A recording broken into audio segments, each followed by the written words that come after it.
Bismillahirrahmanirrahim. Asyhadu an la ilaha illallah wa asyhadu anna Muhammadar Rasulullah. Assalamualaikum warahmatullahi wabarakatuh. Alhamdulillahirabbil alamin wassalatu wassalamu ala asrofil anbiya'i wal mursalin wa ala alihi washabihi ajma'in amma ba'du. Ayyuhal hadirun ittaqullaha haqqa tuqatih wa la tamutunna illa wa antum muslimun.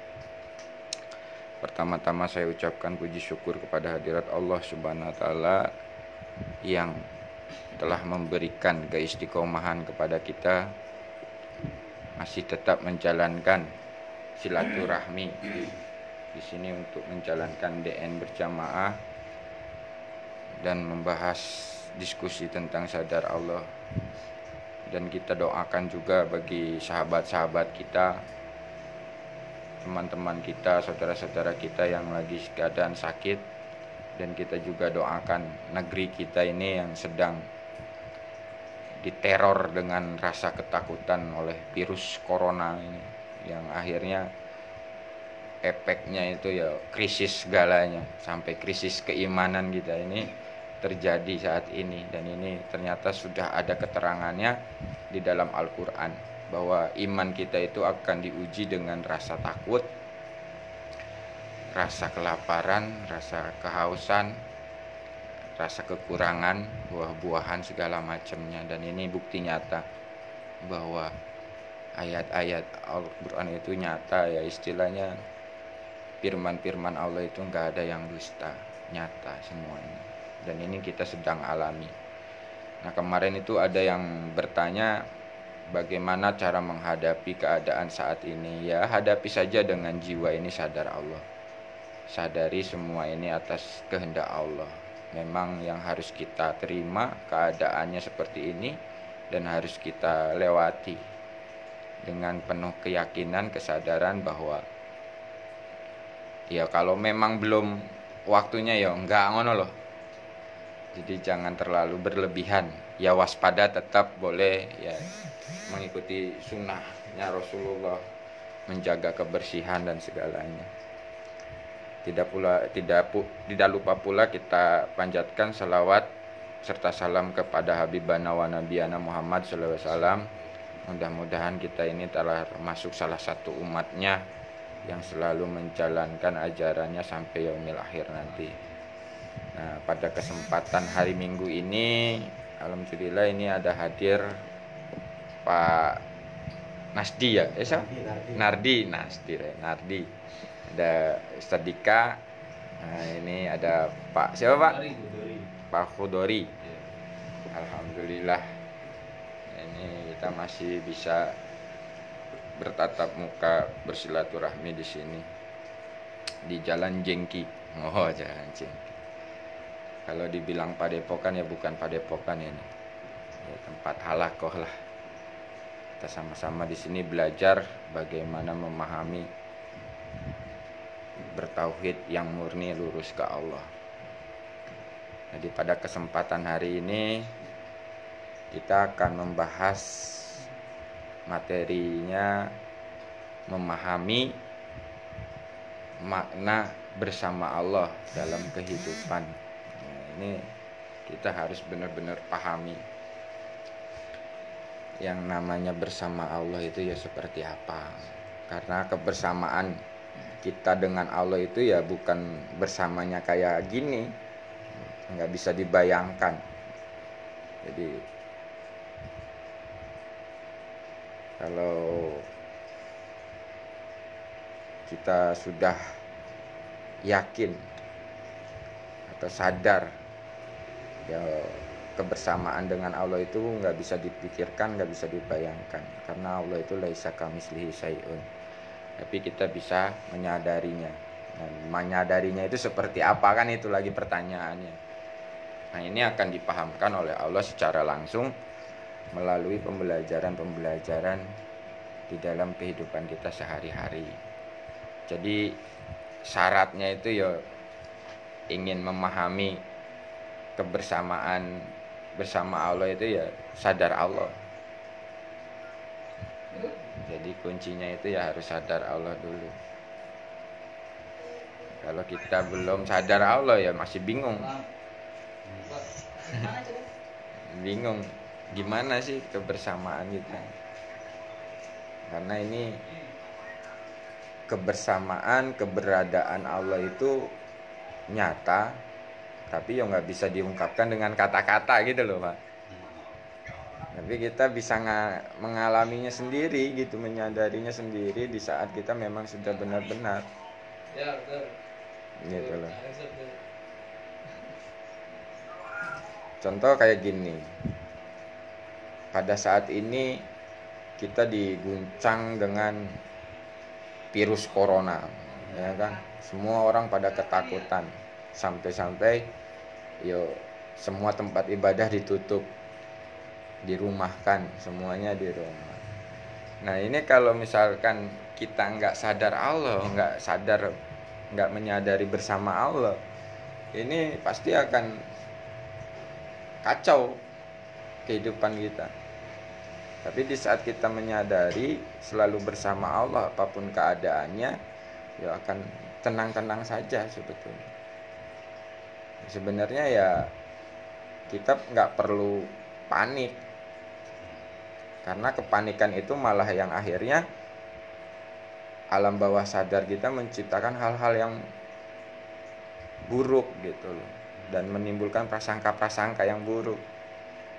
Contoh kayak gitu, misalkan karena lagi musim corona ya pilek biasa, disangkanya wah kena corona, itu kan akhirnya prasangka itu suujon itu kan akhirnya kalau diyakinin ya bisa jadi Pak. Karena itu tadi alam bawah sadarnya merespon, meyakini bahwa saya kena corona, ya kebayang-bayang, ya tercipta jadinya itu. Nah itu yang membahayakan. Sesungguhnya ya sebetulnya masalah virus ini dari zaman dulu itu sudah ada, dan sesungguhnya di Islam itu ya sudah diajarkan tentang kebersihan itu kan gitu. Anadopatu minal iman, kebersihan itu sebagian daripada iman. Jadi kita diajarkan untuk selalu cuci tangan segala macam, menjaga kebersihan segala macam, itu kan sudah diajarkan dari zaman dulu gitu. Cuman pada di saat momen inilah baru tersadarkan bahwa kita itu perlu bersih gitu. Dan disitulah sebetulnya bentuk bagaimana kita menyikapi iman kita kepada Allah. Kalau iman kita kuat ya kita akan berserah kepada Allah. Nah di dalam Quran pun dijelaskan, jadi manusia yang bersabar itu di saat diuji ya maka akan mengatakan innalillahi wa inna ilaihi raji'un, dikembalikan semua kepada Allah. Asal dari Allah kita kembalikan kepada Allah, tapi ya kita tetap menjalankan perintah-perintahnya. Bukan udah diserahkan ke Allah terus nggak ngapa-ngapain gitu loh. Ya tetap menjalankan seperti biasa dalam kehidupan. Yang jadi anehnya dan lucunya itu kan sekarang dilarang semua kegiatan keagamaan, dilarang silaturahmi ya dilarang. Nah ini yang akhirnya menimbulkan krisis keimanan. Bukan hanya keimanan aja, ekonominya juga sekarang banyak yang ngeluh. Nah, iya, yang dagang banyak yang ngeluh, nggak ada yang beli, ya gitu. Nah itu banyak yang istilahnya yang narik ya ngono. Semalam itu ada temen juga ya datang sini, wah Pak saya mau pulang kampung, saya narik sepi, nggak ada pegawai, semua libur ya. Nah tapi di situ kalau kita nggak terima ya pasti akan menjadi masalah. Tapi di saat kita terima dengan keimanan kita ya istilahnya pakai 3T itu, tasbih, tahmid, takbir, kita terima keadaannya saat ini, kita tetap bersyukur dengan keadaan saat ini, dan kita yakini dengan keadaan saat ini itu dengan kebesaran Allah ya akan terselesaikan gitu loh. Jadi nggak perlu kita mencari-cari solusi yang berlebihan, yang terlalu apa ya ibaratnya ya sekarang ibaratnya sekuat mungkin kita berusaha menghindari gitu loh. Tapi kalau Allah memang berkehendak kena ya di situ pun ya tetap kena gitu loh. Nah, jadi bukan karena kita apa istilahnya bisa menghindar lalu kita selamat. Enggak. Memang yang bisa menyelamat dan yang melindungi itu ya cuman Allah. Tapi secara syariatnya memang harus dijalankan kan gitu. Tetap jaga kebersihan dan segala macamnya tetap dijalankan, sunatullahnya itu tetap dijalankan. Nah, ini yang disebut menyelaraskan antara lahiriah dan batiniah kita dalam kehidupan. Memang banyak yang belajar berspiritual ketuhanan cuman hanya menguatkan batiniahnya saja. Akhirnya pada kehidupan sehari-harinya ya terbanting gitu. Oleng. Ibaratnya kapalnya itu oleng. Nggak tahu jurusan ya. Wah, mentok sini, mentok sana. Nah, sesungguhnya ya harusnya kita jiwa raganya ini kita ajak untuk berserah kepada Allah. Nah, jadi yang jadi pertanyaan kemarin, apakah bisa katanya jiwa dan raga ini berserah ke Allah? Ya kalau Allah yang menghendaki ya pasti bisa. Tapi kalau kita mengandalkan kemampuan diri, ya memang nggak bisa apa-apa gitu. Kalau masih merasa bisa, malah ya terus dipaksa untuk berserah. Dan itu sering saya alami. Di saat jasad ini merasa bisa, merasa mampu, ya malah dipaksa sampai benar-benar bisa menyerah. Yang hal kecil aja, hal kecil. Pernah saya punya pemikiran, saya ingin membantu teman-teman yang kesusahan. Saya bikin keripik, makanan ringan. Nanti niatnya kan baik tuh. Nanti hasilnya penjualannya bagi teman-teman yang memang lagi keadaan kesulitan nanti saya bantu. Oh, ternyata kan baliknya. Begitu pikiran saya yang main, nafsu saya yang main, gampang ngejual keripik ini. Datang ke tempat ramai selesai laku. Tapi pas begitu nyatanya kita meninggalkan istilahnya tidak mencampur tangankan Allah gitu, hanya mengandalkan diri, ya nggak bisa Pak. Dari mulai Cawang sampai ke kota itu keripik nggak ada yang laku satu. Tuh bayangin. Pas nyampe di kota baru disadarkan. Kota-kota hilang. Astagfirullahaladzim kok gini ya kan gitu. Baru sadar di situ. Jiwanya itu sadar, akhirnya jasadnya kan terdiam dulu deh. Akhirnya di situ berkomunikasi kepada Allah. Disitulah saya baru menyadari bahwa saya itu meninggalkan Allah dalam berusaha ini. Akhirnya di situ saya sadar, komunikasi, minta petunjuk Allah. Dan di situ baru dikasih petunjuk Allah. Begitu udah mengikuti petunjuk Allah, ya selesai, beres Pak, nggak ada masalah. Nah, jadi di sini memang kita belajar lurus ke Allah ini hanya bergantung kepada Allah. Kalau kita di dalam belajar lurus ke Allah bergantung kepada selain Allah, maka akan dibanting. Maksudnya dibanting dalam kehidupan. Akan merasa gundah gulana, kecewa dan segala macam. Dan di saat kita sering ditolong pun jangan salah. Itu bisa jadi sebuah ya ujian juga gitu. Karena apa? Di saat kita meyakini hanya pertolongannya, kemudahannya, bukan Allahnya.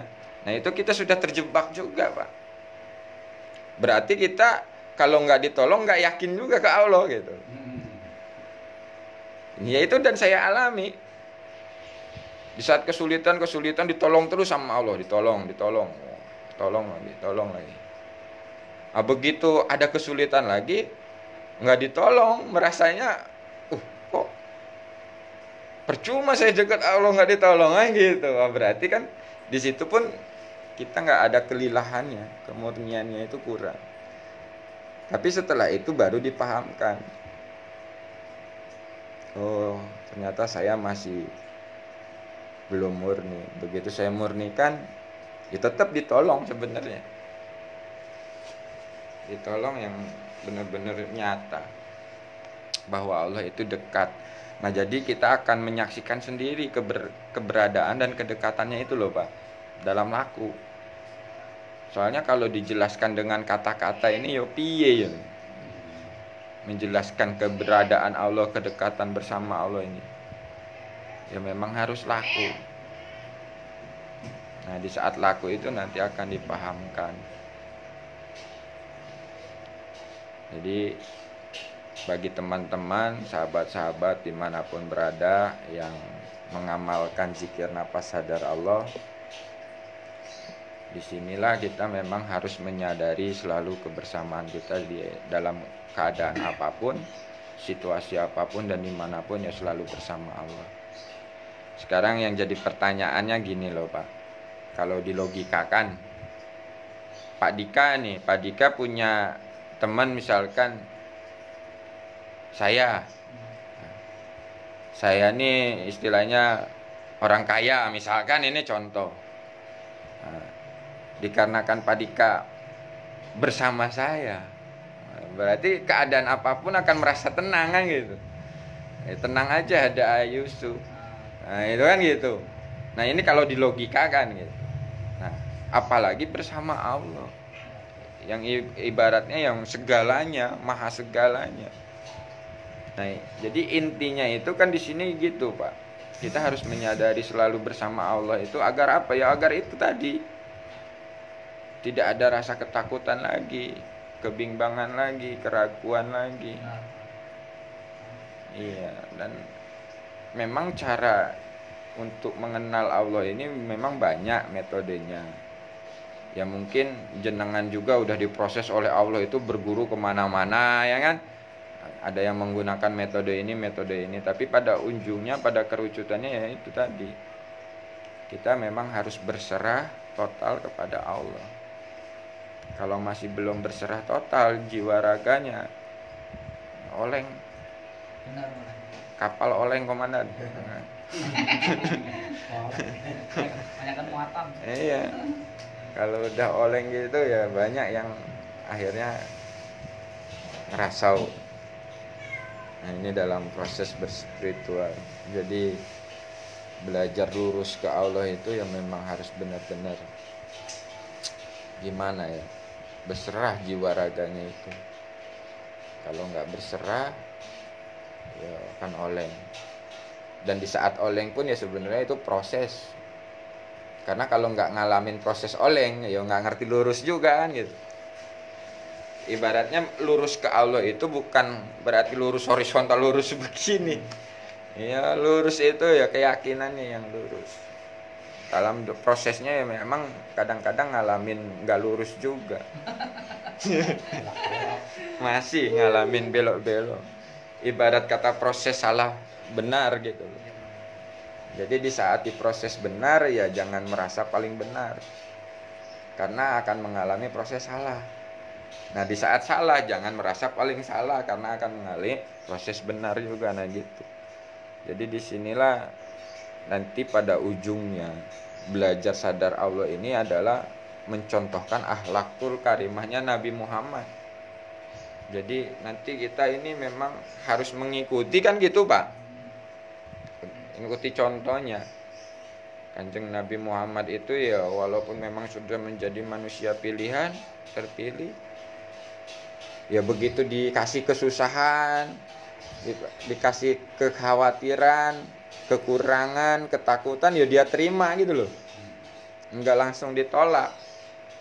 Nah disitulah bukti nyata bahwa hanya Allah yang bisa menolong. Nabi Muhammad apakah enggak mendapat proses kemiskinan? Mengalami, kan gitu. Sampai ada yang menceritakan di situ saat lapar diganjel pakai batu gitu loh Pak, tidur di pelapah kurma loh. Nah itu kan berarti sebuah bukti bahwa Nabi Muhammad itu dekat Allah itu nggak nerima enaknya doang gitu loh. Nah itu udah ada contohnya. Nah terus kita mau mengingkari contoh itu ya repot Pak. Kita belajar pengen kenal Allah, pengen enaknya doang, wah ya nggak bisa. Enak nggak enak itu ya memang pemberian Allah. Ada masukan Pak siapa? Mundori. Pak Mudori. Aduh, ini saya nama ini suka Saking banyak. saking banyaknya harus mengenal nama, ya Allah. Ya udah, Pak Mudori. Ini Pak Mudori ini termasuk salah satu jemaah baru, tapi proses beliau ini ya luar biasa juga. Jadi saya tadi mendengar sekilas apa yang dialaminya, saya sudah langsung wah, paham gitu.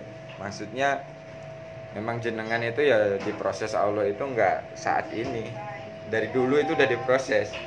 Sebenarnya ini untuk pematangan, untuk kemurnian itu memang di sini banyak yang memang berpuluh-puluh tahun berproses, tapi begitu memahami jalan yang lurus ini dia baru oh ini tuh kesalahannya, kenapa dulu ini masih begini begitu. Ternyata ya itu tadi, kemurnian itu berpengaruh Pak, pengaruh. Ya sekarang jenengan Mas Dika, apakah nanti di saat ketemu begini oh ya memang begitu, itu dipahamkan, kita akan paham mana yang mengajarkan lurus, mana yang mengajarkan tempo. Nah di situ tinggal kita menyikapinya seperti apa. Ya nggak usah protes, kita ikuti saja. Yang penting kesadaran kita tetap lurus gitu loh Mas. Tapi yang jadi masalah itu kan bisikannya kuat gitu kan. Coba dulu gitu. Kalau nggak coba ini sayang, ini ilmu langkai. Akhirnya jauh belok lagi ke ilmu mana loh. Tadinya udah lurus ke Allah, belok lagi ke ilmu. Nah jadi di saat lurus ke Allah itu bukan berarti nggak butuh ilmu, bukan Pak. Tapi di saat kita silaturahmi atau tolabul ilminya itu udah nggak nyari itu, tapi lillah karena Allah. Karena yang bisa memberi ilmu itu ya cuma Allah, bukan tolabul ilminya gitu loh. Tolabul ilminya itu ya atas perintah. Kalau bagi kita yang sudah mulai diproses untuk kemurnian, tapi kan tetap aja ya kalau misalkan kita ngomong kayak gini, ya kan, di tempat yang belum memahami, yo pasti ditolak Pak. Tetap harus belajar, harus ini. Ya memang benar harus belajar, cuman belajarnya itu udah bukan karena ingin pinter gitu loh, tapi lillah. Ya saya belajarnya ini karena Allah, udah diperintah Allah. Gitu. Nah di saat semuanya sudah diperintah Allah karena Allah, ya selesai,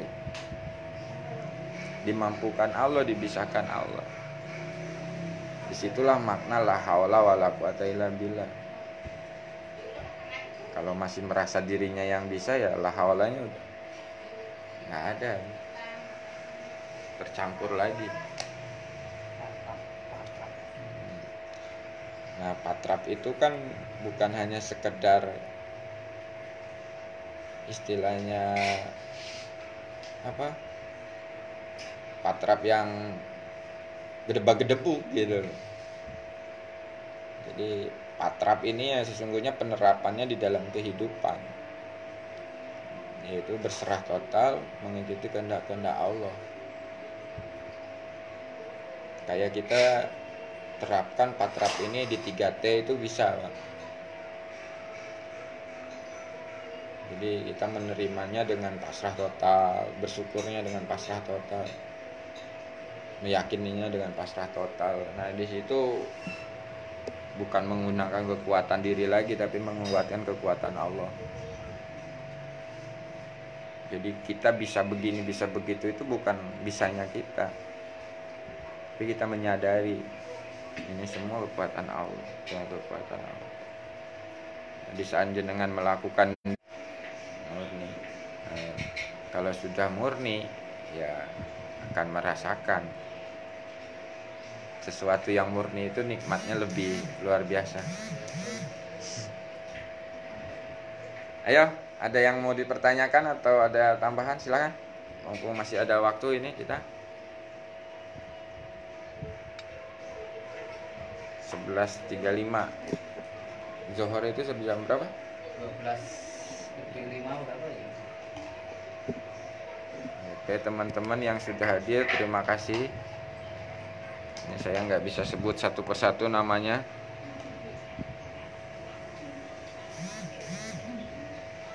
Jadi kebersamaannya itu menyadari ya Pak ya.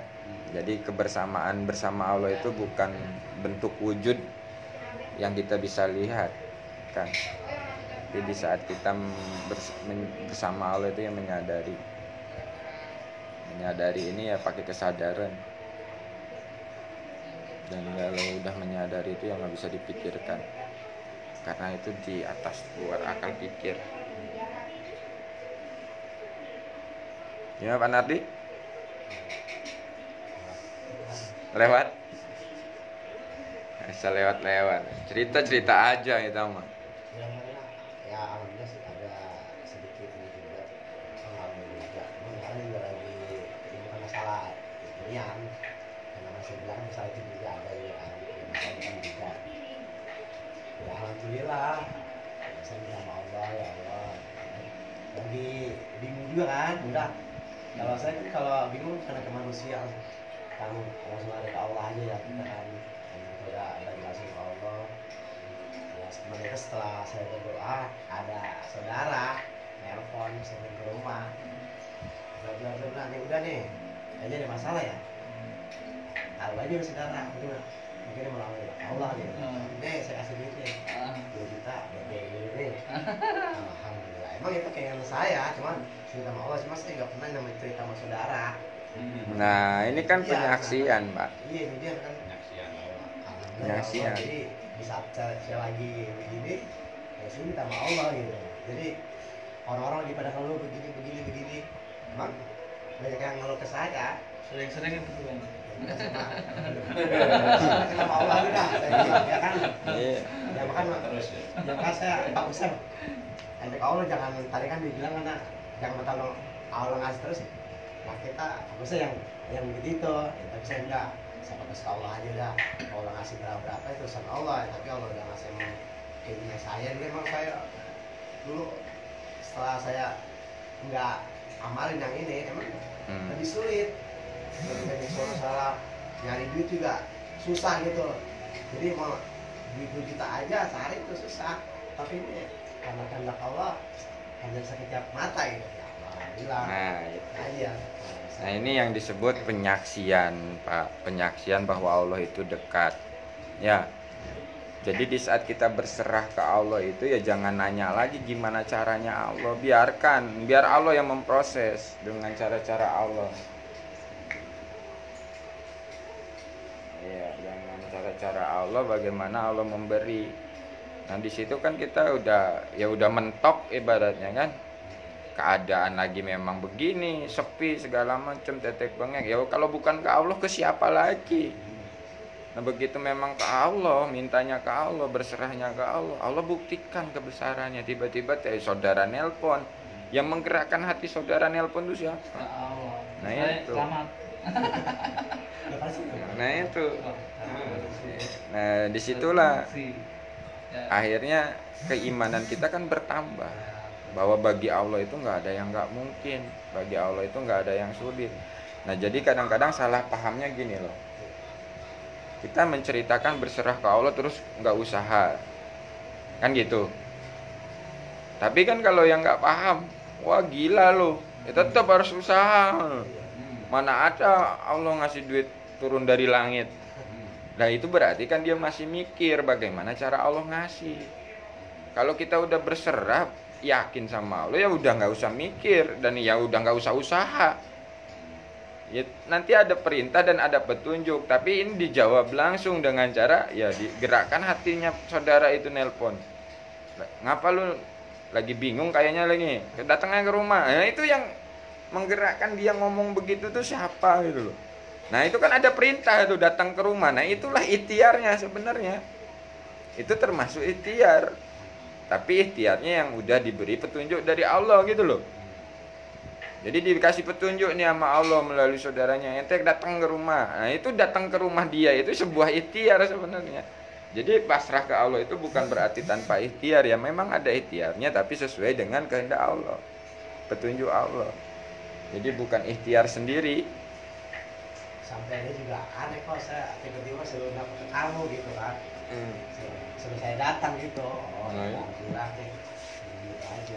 Biasanya nggak pernah nelpon, tidak sekali. Saya juga nggak banyak. Bapak sebenarnya butuh waktu dia. Jadi dia cuma nanya ini, alhamdulillah saya bilang, cuma saya lagi butuh. Saya makanya itu butuh. Iya, cuma saya tidak mengungkapkan. Nah, Iya, jadi gitu. tidak mengungkapkan Ya, kepada saya paham. makhluknya, gitu. Iya. Mengungkapkannya hanya kepada Allah. Tapi di situ akhirnya Allah jawab kan gitu. Nah, iya. Itu dikasih gitu. Dikasih, cuma dikasih katanya saya negatif enggak gitu. Ya. Cuma saya kan merasa karena saya ini saya insya Allah dah saya kasih lagi gitu. Nah, ya Kalau iya. saya rezeki. Nah kan itu yang disebut kemudahan. Walaupun dipinjemin itu kan nggak dibatasin gitu, maksudnya harus besok diganti lagi. Di saat dia bilang ya udah nanti kalau udah ada baru balikin kan. Nah itu pertolongan yang sesungguhnya gitu loh. Bukan ngutangnya terus berbunga, yo itu bukan pertolongan. Itu iya ngikutin nafsu pak. Ya kan kalau nafsu kan gitu, udah pinjem aja, gak aja BPKB segala macam kan gitu, malah tambah berbunga. Nah itu yang disebut kita harus menyaksikan keberadaan Allah yang dekat itu dengan ya itu tadi pengalaman-pengalaman seperti itulah yang sebenarnya itu yang disebut penyaksian gitu loh. Ya kalau pakai logika ya mungkin kebenaran kan gitu. Kalau pakai kesadaran ya itulah yang disebut Allah itu dekat. Begitu kita ngomong dari kesadaran kita ke Allah, ya Allah, aku ini lagi kesusahan, butuh uang ya Allah. Dan aku nggak bisa lagi berharap kepada yang lain kecuali hanya Engkau ya Allah. Keadaan ini lagi sulit, narik ya sepi, teman-teman ya sama pada ngeluh kan gitu. Ya masa kan kita mau ngeluh lagi sama teman kan gitu. Ayo cuma ke Allah yang maha segalanya. Nah, begitu kita sudah keluh kesah sama Allah, Allah jawab, Nardi tenang, ente diem aja. Oh, itu kan bahasanya gitu seenggaknya. Tiba-tiba digerakin nih saudaranya, tuh telepon si Nardi. Dia nelpon, kayaknya ente lagi bingung, lagi pusing. Nah itu kan tahu dari mana, kalau bukan Allah yang gerakkan. Sehingga disitulah kita menyaksikan. Nah itu yang disebut kebersamaan Allah itu Pak. Begitu maksud saya. Karena kalau diceritakan diungkapkan dengan kata-kata itu ya bingung juga. Tapi kalau ngalamin sendiri, karena itu akhirnya oh ini maksudnya. Nah, maksudnya bersama Allah tuh begini. Gitu. Dan memang ya kalau udah berserah itu kita nggak usaha. Tapi ya menunggu perintahnya, apa yang diperintahkan. Nah di saat ditelepon suruh datang kan ya. Nah itulah yang sebagai sebutnya ikhtiarnya tuh itu. Ya dengan mendatangi ke rumah saudara itu ya ikhtiar sebenarnya, tapi ikhtiarnya itu bukan kehendak nafsu diri lagi, tapi perintah Allah. Allah memerintahkan jenengan ke rumah saudara. Nah, Ini udah kepikiran kita kalau Nah, datang iya. kali kasih duit gitu kan. Ya iya. Di luar nalar. Iya benar. Nah itu. Jadi pertolongan Allah itu di luar nalar. Nah itu. Cuman kadang-kadang kita untuk menyadari ke situ itu masih terhalang dengan pikiran kita, dengan nafsu kita. Padahal ya nyatanya bener kok Allah ini ada, deket. Ya tadi Pak siapa namanya? Aduh, lupa mulu saya. Panggilannya apa? Pak Kundori. Nah, Pak Kundori ini menceritakan, saya dulu belajar ngaji, setelah hatam dibuktiin rumahnya terbakar hangus. Di situ dia ngaji tentang keikhlasan. Nah itu langsung dikasih pelajaran sebenarnya. Ikhlas apa enggak ini, benar nggak lo ikhlas kan gitu. Jangan cuman ngomong aja kan ikhlas. Sekarang diambil oleh Allah. Tapi di situ beliau berdoa juga akhirnya. Ya Allah, kalau ini memang kehendakmu aku ikhlas. Tapi aku mohon ya Allah ganti yang lebih baik. Ngono loh. Akhirnya ternyata ya memang Allah jawab. Gitu loh.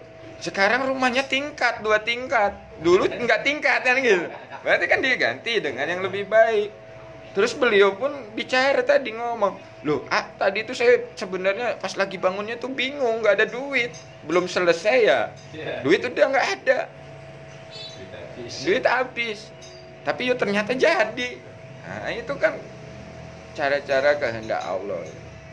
Allah membuktikan kepada beliau bahwa ya Allah itu dekat ngono loh.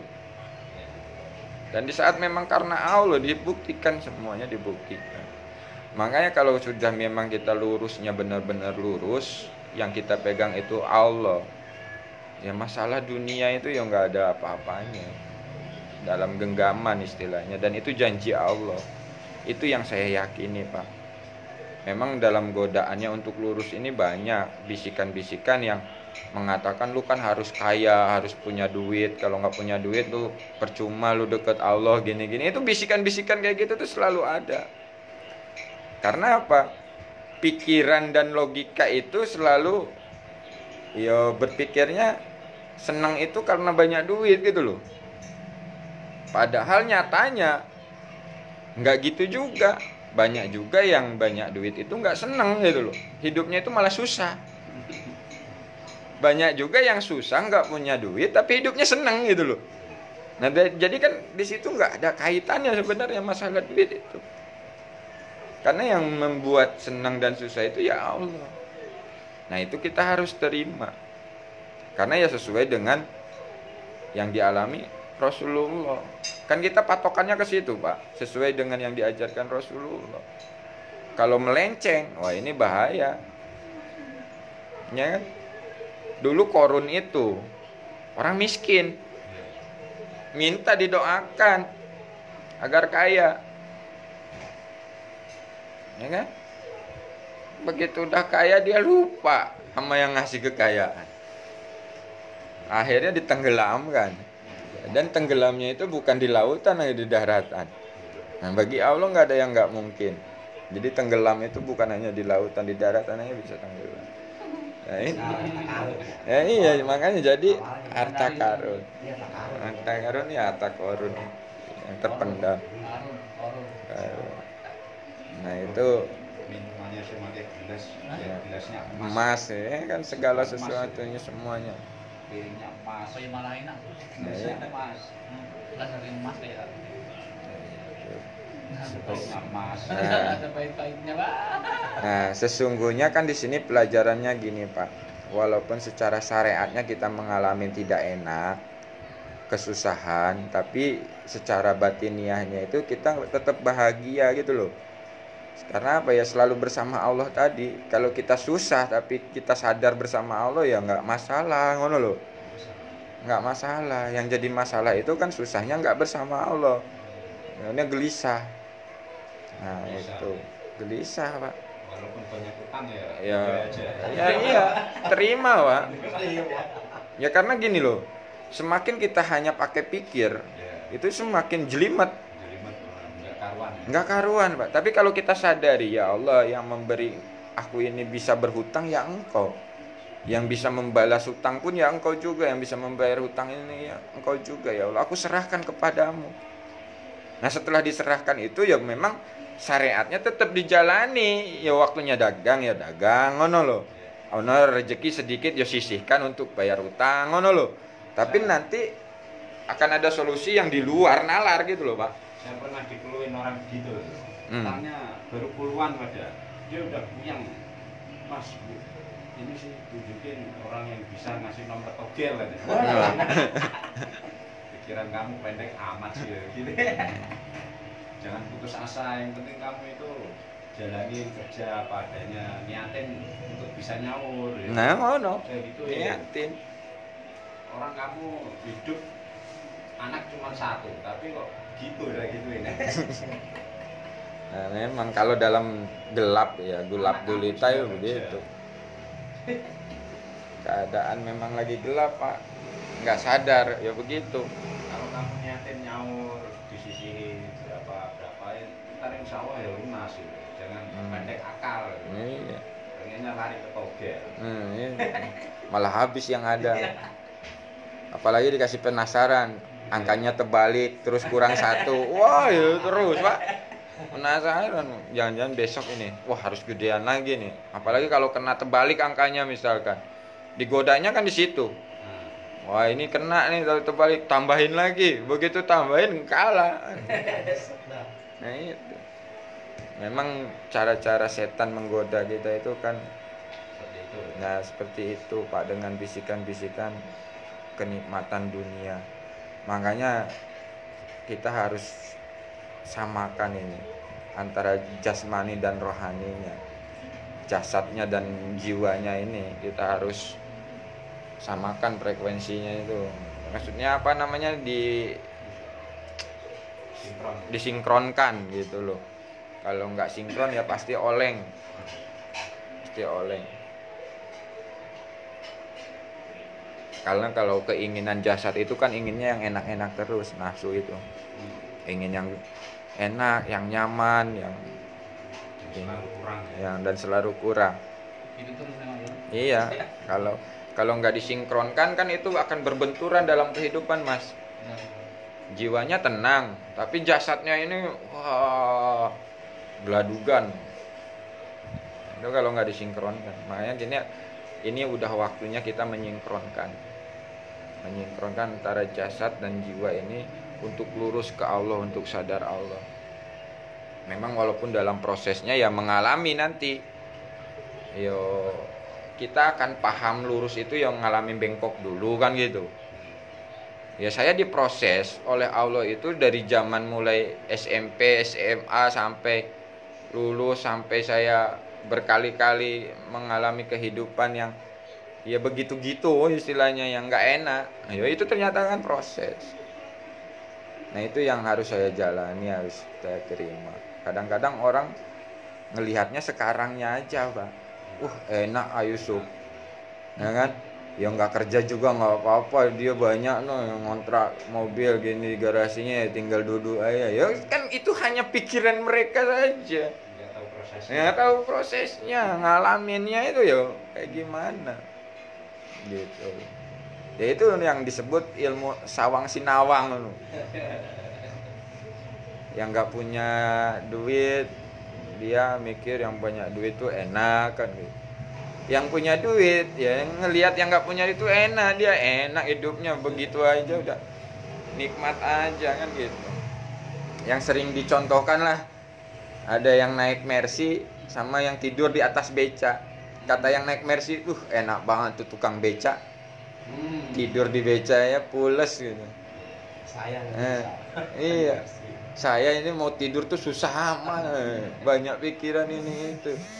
Tukang beca pun begitu bangun ngelihat yang naik Mercy, enak kayak itu. Tidur di Mercy tuh ada AC-nya gini. Nah itu sawang sinawang semua, Pak. Makanya di sini kita mengikuti apa yang diajarkan Rasulullah, akan selalu bersyukur. Apapun keadaannya yang Allah berikan kita syukuri. Sesungguhnya di situ janji Allah akan tambahkan nikmatnya. Kalau udah namanya janji Allah itu nggak meleset, Pak. Ya kan? Ada lagi yang mau ini kan? Jadi kebersamaan Allah udah jelas ya, Pak ya. Jadi makna kebersamaan, selalu bersama Allah itu ya di saat kita sadar Allah tadi, menyadari gitu loh. Nggak usah pakai pikir tuh ya. Nggak usah pakai pikir, pakai sadar, Pak. Kalau Rasa. ya kalau rasa itu ya tetap merasakan, tapi setelah sadar itu pasti, Pak, dikembalikannya itu loh. Ya kan ke Allahnya ini pakai kesadaran. Pas sudah dikembalikan dalam kehidupannya ya ada rasa, ada, tapi sesuai fungsi-fungsinya gitu loh, Pak. Nggak berlebihan. Di saat ke Allahnya itu udah nggak pakai rasa, nggak pakai pikiran, pakai kesadaran gitu. Tapi kalau masih pakai pikiran, pakai rasa, dirasa-rasa gitu, itu nggak jadi, Pak. Jadi Nggak jadi. Contoh gini lah, misalkan ada perintah saya, Sup kamu ke Tangerang, dipikir gitu, waduh sekarang ini hujan lagi musim, nggak jadi berangkat ke Tangerang. Tapi kalau pakai kesadaran, pas begitu sadar, oh ini perintah Allah, ya udah Bismillah Allahu Akbar, karena Allah, ya jalan, nggak mikir nyampe sono itu nanti saya makannya gimana, nanti pulangnya gimana, nggak dipikir itu, ya saya jalan dulu. Nyampe sono kan nyaksiin waktunya makan, Allah kasih makan, ya walaupun memang melalui hambanya, tapi kita harus saksikan bahwa ini Allah gitu loh, Pak. Nah itu yang makanya akan dipahamkan dalam aplikasi kehidupan. Jadi kalau pakai pikir ke Allah itu ya nggak sanggup Pak, nggak sanggup. Contoh kayak gini, kita udah berserah masalah utang nih. Kalau dipikir udah paham kita ini nggak sanggup. Misalnya utang 40 juta nih, keadaan kayak gini sepi gitu, kerjaan nggak ada, stres Pak kalau pakai pikir. Bener nggak? Stres. Tapi kalau pakai kesadaran, ya wis, tenang aja. Ya saya juga kadang-kadang ya turun juga Pak, pakai pikir, ya stres saya, tenang juga. Misalkan gini, penghasilan saya itu cuma hanya dari terapi, terus nggak ada orang yang terapi, ya kan? Berarti nggak ada kerjaan. Nah kalau kita berhenti di situ Pak, nggak ke Allah, stres hidup saya. Saya harus naikkan kesadarannya ini ke Allah, jangan berhenti di pikiran gitu loh. Bagaimana caranya? Ya sadari, yang ngasih rejeki uang itu bukan pekerjaan saya, bukan terapi, tapi Allah, ngono loh. Nah, Allah itu mau memberi rejeki uang ini bisa melalui apa saja, bukan hanya melalui terapi, ngono loh Pak. Nah, di saat kita sadar, yakin ke situ, ya sudah jalani aja perintahnya. Ya nanti di saat perintahnya saya harus melayani jenengan ini yang datang ke sini, yo saya layani, ngono loh Pak. Perintahnya nganter istri, yo nganter istri. Perintahnya jemput anak, jemput istri, yo jemput istri, gitu loh Pak. Dijalani aja perintah-perintahnya, dan di situ nanti saya menyaksikan tiba-tiba, loh, kok Allah kasih, ngono loh. Walaupun memang melalui cara-cara yang lain, cara-cara Allah, ngono loh, yang di luar nalar saya gitu. Nah di situ akhirnya kan timbul keyakinan kepada Allah yang memberi gitu loh Pak. Oh ternyata memang benar, bukan pekerjaan saya aja yang ngasih duit ini, tapi Allah itu sanggup memberi uang tanpa saya harus sesuai pikiran saya harus bekerja begini gini gitu loh Pak. Di saat kita sadari, nganter istri itu pun ikhtiar, melayani tamu-tamu Allah ini pun ikhtiar, gitu loh. Tapi ikhtiarnya itu udah ke Allah gitu loh, mengikuti kehendak Allah. Jadi bukan ikhtiar itu hanya sekedar kuli gitu loh Pak. Di saat sadar itu, ya semua ini ikhtiar. Sebagai ikhtiarnya, nanti Allah yang nentukan gitu loh. Gitu. Jadi itulah yang sebenarnya yang disebut dengan kesadaran. Jadi kesadaran itu di atas pikiran. Kalau masih kepikir, ya itu akhirnya nggak jadi Pak. Apalagi dirasa-rasa gitu ya. Dingin ini. Ya kan? Mana hujan lagi. Gitu, dirasa itu Pak. Ayo Mas, nggak jadi Mas ke rumah Mas Yusufnya. Perasaan saya nggak enak nih, dingin. Loh Pak. Tapi kalau udah ke Allah, udah menyadarinya karena Allah ngono. Bismillah, ayo hujan apa ya ora urus ngono lho. Sampai sini ya. Nah, disitulah kita baru sadar. Oh, saya ini diperjalankan itu ke sini itu oleh Allah, jiwa raga saya itu. Kalau nggak diperjalankan oleh Allah, ya nggak sampai gitu loh Pak. Nah itu yang disebut menyadari Allah dekat. Gitu loh. Nah kalau kita nggak sadar ke situ kan nggak menyadari akhirnya. Apa akhirnya? Ya meyakini itu karena mampunya diri gitu loh. Ya kan saya pakai motor sama Mas Dika kan gitu akhirnya, nggak menyadari Allahnya gitu loh Pak. Tapi di saat kita sadar Allah itu dekat, menyadari oh saya ini diperjalankan jiwa raga saya. Nah sebenarnya penyaksian yang nyata itu Pak, bukan katanya lagi. Selama ini kan kita masih mendengar Allah itu dekat katanya, karena belum menyadari. Tapi di saat sudah menyadari, itu bukan katanya lagi, nyatanya Pak. Ya nyata loh jenengan diperjalankan berdua ini barengan jiwa raganya sama Allah. Nah, kalau bukan Allah, kalau saya mulai kesadaran itu Allah itu bukan seperti yang melihat mendengar kita. Jadi kita itu terus dipantau. Nah itu. Jadi ada bukan apa ya, merasa itu jadi untuk berbuat jelek kita itu kayak istilah itu sulit. Nah itu jadi seneng lah di situ, ada keyakinan kita selalu bersama Allah itu. Jadi bukan dibikin udah sadar begini kayak kamera gitu lah, tapi gimana nggak bisa dikata-katakan. Nah itu nanti kita itu bukan nama grogi, tapi seneng, tenang, nyaman. Rasanya nggak bisa di itu lagi udah gimana. Nah situ Ada hadisnya ya. ada di sini. Pak Ilham takun taruhu, Pak Inahu ya roka. Ibadah kayak seolah-olah awakmu ningali daerah iso ngono. Apa bisa ningali awakmu lah. Baru lah Hadis Imam Nawawi mah. Adoin, hadis adoin. nanti bukan nah ini sih mas selalu ada keyakinan sendiri. Pak Ilham takun taruhu, Pak Inahu ya roka. Mana ra iso loro-loro ning kono anu. Hati iki ra iso hadir. Apa ya? Udah biang. Akhirnya hadirin sholat banyak. Ihsan.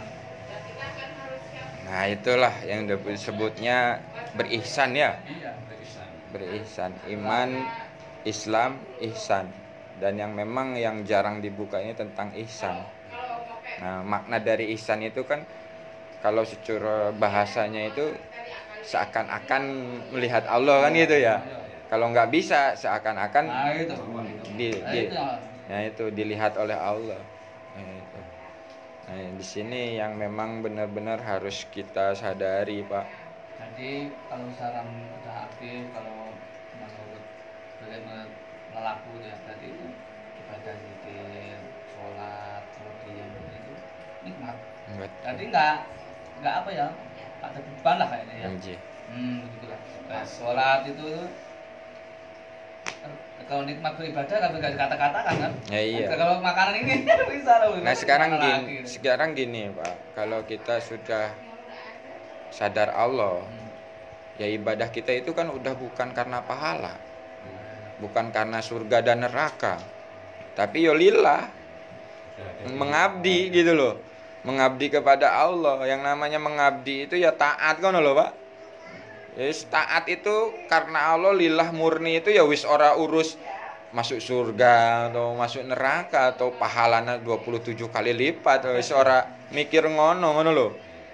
Ya karena itu kan buah sebetulnya. Buah dari perbuatan yang lillah. Kan gitu. Kalau kita berjamaah di sini kalau lillah karena Allah ya hampir mungkin sama kayak di Masjidil Haram misalnya ngono loh. Lah ya memang ngono kan, dalam hadisnya pun ada. Jadi memang dalam arti kata ya kadang-kadang orang salah paham gitu. Jadi ngomong Allah tapi sholat di rumah aja, nggak pernah di masjid. Nah ini kadang-kadang penilaian ini akan menggoyahkan kita atau tidak, tapi bukan berarti membenarkan apa yang kita lakukan, enggak. Ya semua itu kan ada ininya masing-masing gitu loh Pak. Ya kalau memahami ya akan paham, dipahamkan.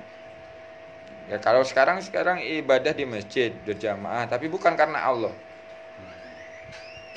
karena pahalanya, karena pengen dipuji, karena pengen ini, karena pengen itu. Nah pengen pamer. Nah itu kan lebih parah ibaratnya daripada kita sholat sendiri tapi karena Allah. Ya bagusnya lagi ya di masjid karena Allah kan gitu. Tapi kalau belum dimampukan untuk itu masih ada rianya, itu pun ya memang nggak apa-apa, proses juga sih. Kalau nggak gitu ya nggak paham juga nantinya kan gitu. Itu aja. Nah sekarang ini udah waktunya kita sholat zuhur, kita akhiri dulu, nanti kita lanjutkan zikir bersama setelah zuhur, dan kita mulai di situ benar-benar menyadari bagaimana bersama Allah gitu loh. Jadi nanti kita di saat duduk timpu itu kita benar-benar menyadari bersama Allah, lalu kita aplikasikan dalam kehidupan sehari-hari. Nah, nanti dalam aplikasiannya memang kadang-kadang naik turun. Ya untuk menyadari kayak gini aja nih, kita ngobrol begini tapi selalu bersama Allah itu kan lup-lup gitu. Putus nyambung, tapi disitulah prosesnya. Oke, sekian dulu dari saya. Wassalamualaikum warahmatullahi wabarakatuh.